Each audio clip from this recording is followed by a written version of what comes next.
I want to do a little rant about staying motivated because it's not easy. It's not easy to stay motivated, particularly in these crazy times. I mean, you talk about COVID and, not even being in the office and working from home all these months, it's been nuts.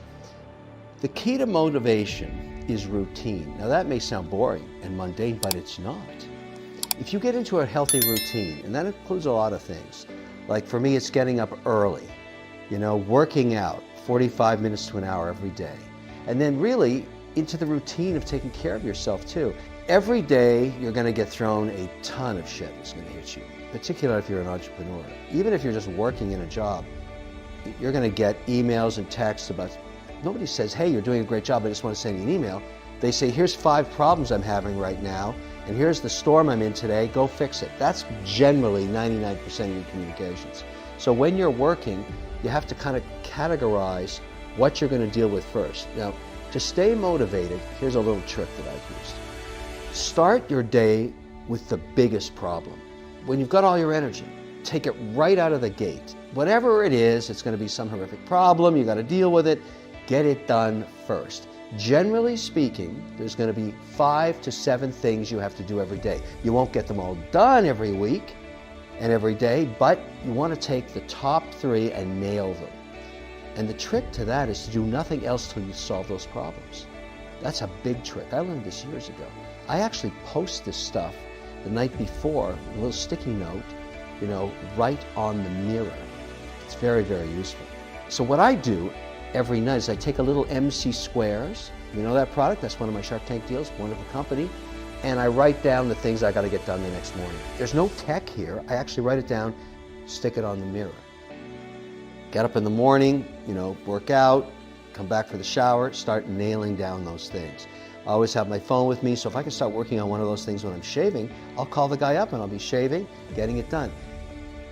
One of the biggest tricks of motivation is if you actually solve a big problem first when you have all the energy at the beginning of the day, it actually motivates you to keep going.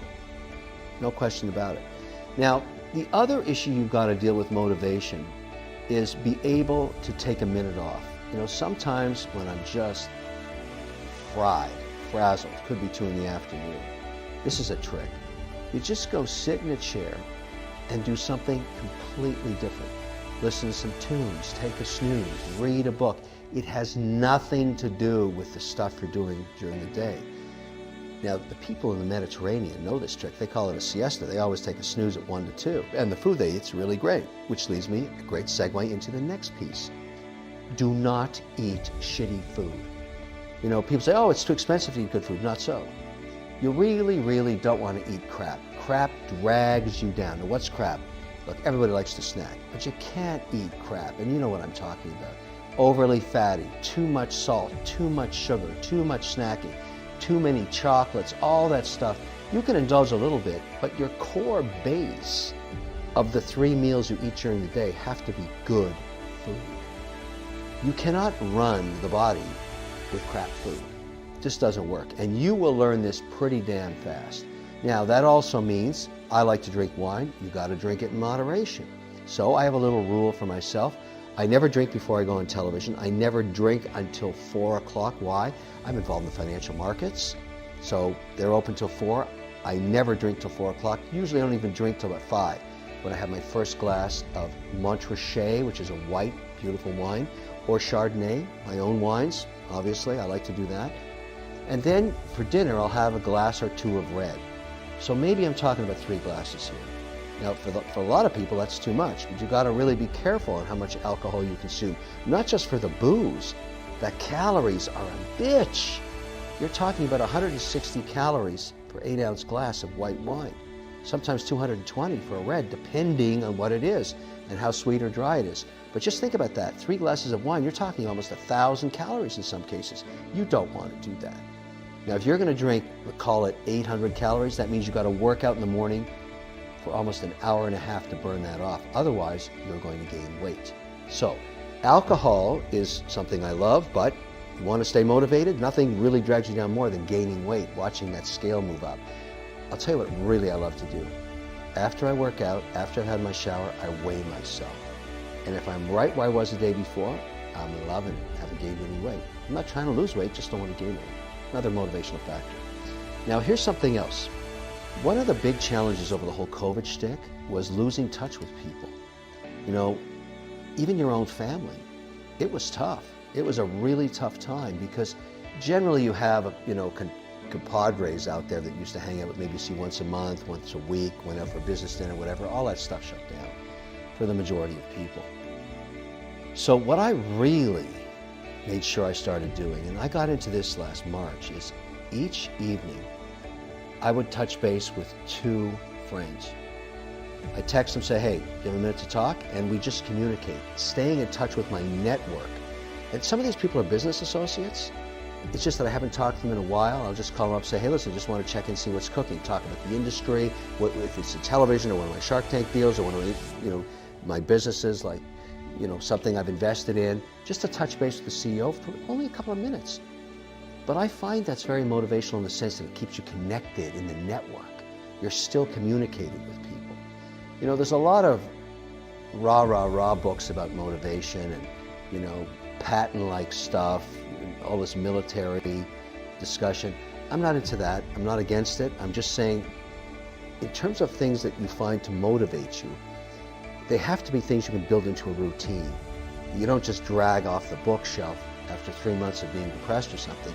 You got to get into the daily routine of keeping yourself motivated. And I'm telling you, communicating with other people is a big factor in that. Now, something else to think about also, and this really speaks to the whole COVID lockdown. I try and find a way to be able to get outside and walk for 45 minutes. I didn't say run. I already worked out in the morning. I got that piece down. I'm talking about just getting outside and walking. Walking 10 blocks, 12 blocks, whatever it is. If you have a dog, whatever, take the dog for a walk. Very important. If you have to wear a mask, I understand it. But just getting out, otherwise you get this crazy feeling after a week of being inside. And it doesn't matter where you are, even if it's in cold weather, put on a jacket, get outside. I do that every day, even if it's really crappy weather. I just get out there, part of the routine. And when does that happen? Sometimes it's the break I'm taking at 2 o'clock in the afternoon. I just go for a walk. Doesn't mean you can't work when you're walking. Put your earbuds in or whatever you use, and you make a couple of calls, you're outside. It's just keeping you motivated to keep doing stuff. And you think to yourself, oh, I'm looking forward to my walk. Again, part of the routine. This is the key. There's another trick I use. Some goals take much longer. It's not something you're going to get done in a day. It could be 3 months, whatever it is. Maybe it's you want to break in with a new client, or maybe you want to achieve some goal that, you're a guitar player, you're a painter or something that you want to achieve on the yin. You might talk about the yin and yang side. Play guitars, you see some guitars hanging up around here. Let's say I want to learn a new riff, a really complex lead, something in Steely Dan, which is really tough. That might take me a week or 2 to really nail it, so I could get through the whole thing perfectly. And then you got to keep practicing it, otherwise you'll forget the whole thing, you'll forget the riff. But the point is, if you're going to get there, set up a reward for yourself. Maybe you say, okay, if I can play that perfectly, I'm going to buy myself another guitar. Now, I'm guilty of that because I got like 35 guitars. But it's kind of one of those things that you reward yourself by. And the other one in deals for me, when I work on a big deal, like something, a company that I'm starting up and I eventually take it public, that can take 4, 5, 6 years, or I do a big financing, what do? I always do the same thing. I buy a new watch. I got a lot of watches. And you know why I do that? Because I remember that deal with that watch. So that watch becomes part of that thing that I rewarded myself for. Now, the only problem with it is watches aren't cheap, but I buy good watches, so they appreciate in value. And after you buy about 5, you don't need any more, but I keep buying watches. It's sort of like a little bit of a disease, but I love buying watches. And for most of the manufacturers now know I would need a red band because that's what I wear on television, so I got to go through the whole hassle of finding a perfect fitting red band. Now, I don't own any of Rubber Bee. They're not a sponsor, but I only use Rubber Bee because the integration with the watch is perfect. Just a little sidebar there. But that's part of my motivational trick. Now, there's a watch I want to get. It's a tourbillon. It's made by FP Journe. It's a vertical tourbillon, very, very rare. And whoa, is it expensive. other problem is they probably are only going to make 10 of them. Now, I cannot buy that watch for myself until I achieve a great financial outcome in one of my deals. So that motivates me to go get something done. Now, in this case, I'm very optimistic about a certain deal that I'll probably be selling in a couple of months. And when that happens, what am I going to reward myself with? That FP Journe Tourbillon. Now, I know that sounds crazy, but in my mind, that's a goal. And that watch will always be associated with that deal. And I'm working on that deal right now. I'm working on it every day. Sometimes I'm working on it at midnight. You know, it's just one of those things that motivates me as an investor / entrepreneur. But I know when I achieve success, bingo, tourbillon, I'm gonna love that. Okay, another motivational hack. Don't do everything yourself. You just won't be successful. You can't do everything on your own because you don't have 100% skill set. Nobody does. You gotta find partners, you gotta find allies, you have to find compadres that you're gonna work with, particularly in business. You know, all of my deals now, I never do them alone. I form a team, and we'll often seed a company together, we're investors together, and we work together towards success. I do that all the time, generally twice a year.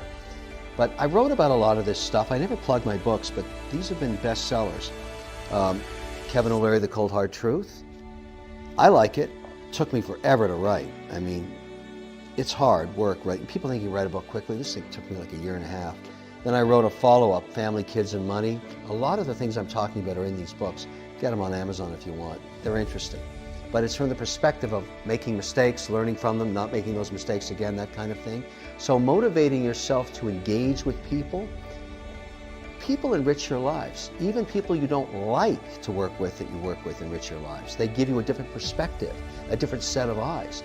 In investing, it's very important. You know, people ask me, why do you have advisors that you work with? I say, because I want to hear their perspective on my investments. I want to hear what they think. If all you do is listen to yourself, you'll make lots and lots of mistakes because you won't take those challenges. You won't take risks the same way, but you've got to hear from other people. So motivation is about keeping a network of people that help you motivate yourself. Very important. One more motivational hack for you. This is a good one. Someone taught this to me years ago. Make your goal public. In other words, tell a lot of people about it, which forces you into the commitment. Broadcast it. I am going to achieve this. I'm going to do that. I'm going to get this done. You know, it even could be weight loss. I'm going to lose 5 pounds, whatever it is. Broadcast it, and all of a sudden, you own it because everybody's expecting you to deliver.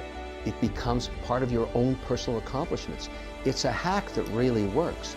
And you continue to broadcast it because you're committed to it. Because others are going to say, hey, you said you were going to lose 5 pounds, or you said you're going to do this deal, or you were going to invest in that, or you were going to learn how to play that riff, or you were going to paint that painting, or you were going to read that book. Did you do it?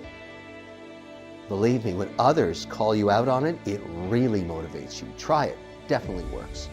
When you set a series of goals up, you know, if you're going to do your 5 things a day, make sure at least 3 of them are things that interest you, and 2 are things you didn't want to do, but you have to.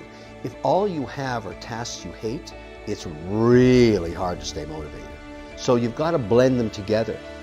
It's really, for me, it's usually 5 a day, 3 of which I really want to do, and 2 really suck, but I get them done anyways. You're always going to have things you don't want to do, you have to do. You've got to call this guy or call this person, whatever.